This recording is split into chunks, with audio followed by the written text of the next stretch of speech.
all traction is pain, but not all pain is traction, right? And so it's like knowing when it makes sense to like double down and say, I'm going to persevere. I'm going to go through this. That's why it's pivot or persevere, because that or is, and I don't think a lot of people know how to do that. And we just have, maybe this might just me projecting on the world. But I feel like we just overvalue grit. Like we just say like, oh, all you got to do is like push through and you'll be fine. And like one of my favorite lines from the TV show Frasier was Martin says, he says to his son Niles, he says, oh, what doesn't kill you makes you stronger. And Niles says, but Dad, not everyone makes it into that second group, which is really true. And I don't think we acknowledge that enough. It's like that we have to is that calculus worth it? Yeah. Right? Do we want to do that? Yeah.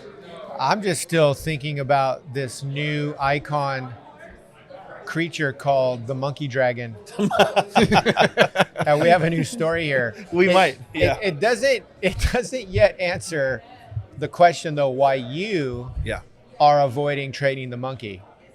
Because we went on to this little roundabout because I'm like, I wonder why I Kirk warned you.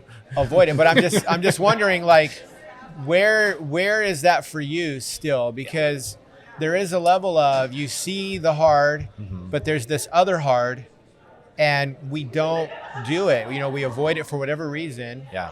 And that's a common trait. I think most entrepreneurs who've had a success, they've planted their flag in a mountain, probably wrestle with that more than their first mountain.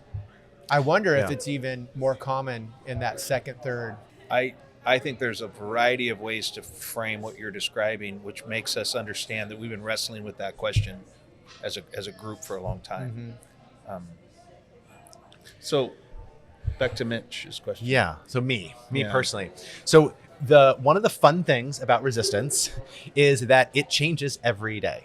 Right. Today's monkey is not necessarily tomorrow's monkey. That's part of this. It's also it's where the analogy kind of breaks down a little bit, because teaching a monkey to recite Shakespeare is going to take a long, long time. And some monkeys do, but other things are just day-to-day things. So the thing itself can shift. But for me, to answer your question, like, why don't I then just tackle the monkey every single time?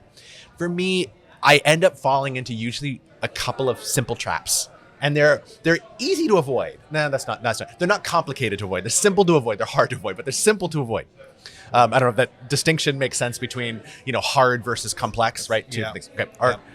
The right answer is often easy to see, but hard to do. Right. So we complicate it so we don't have to see it, so we don't have to do it. Exactly.